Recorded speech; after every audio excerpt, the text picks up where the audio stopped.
Të dashur qytetarë të Republikës së Kosovës, të dashur bashkëdhetar, kudo që ndodheni.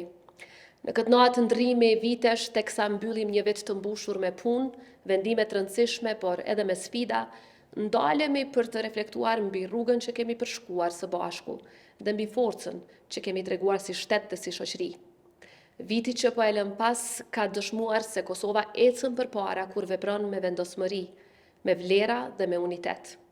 Ka qenë një vit në të cilin kemi forcuar edhe më shumë pozita ndërkombëtare të vendit tonë. Kemi mbrojtur rendin kushtetues e interesin shtetëror, si dhe një vit në të cilin kemi vazhduar punën për të forcuar aleancat tona me partnerët tanë strategjik.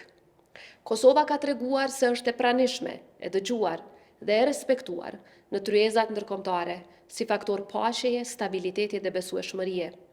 Kosova qëndroje pa lëkundur ndaj çdo përpjekje destabilizuese, ndërsa brenda vendit vazhdon të ndërtojë një shoqëri më të drejtë, ku të drejtat e njerëzit, barazia dhe dinjiteti janë themeli i një përbashkët. Sot Kosova përmbylli një vit jo të lehtë, por një vit në të cilin zëri i saj u dëgjua fuqishëm dhe qëndrimi ynë në arenën ndërkombëtare ishte parimor dhe i palëkundur.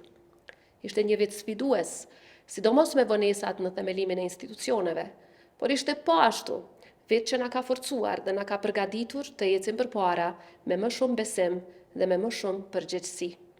Ishte gjithashtu vit ku dëshmua forca e demokracisë dhe e qytetarëve tanë, e punëtorëve, e policëve, e ushtarakëve, mësuesve dhe mjekëve, të rinjve plot ide inovative, grave e vajzave tona të jashtëzakonshme, si dhe mërgatës sonë, e cila vazhdon të jetë një shtyllë e pazëvendësueshme e zhvillimit dhe përfaqësimit të Kosovës në botë.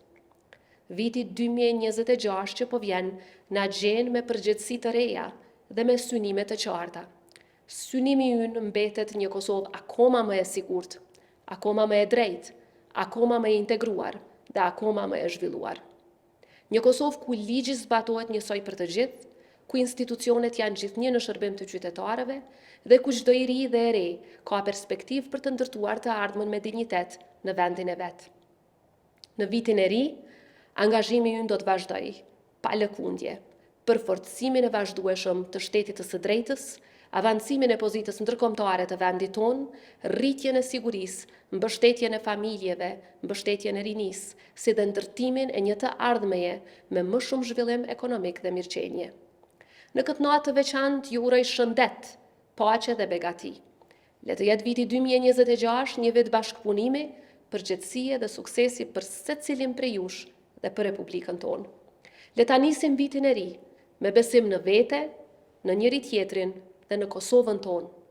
Gëzuar viti i ri 2026 me shëndet e plot momente gëzimi e feste për ju dhe për Republikën e Kosovës.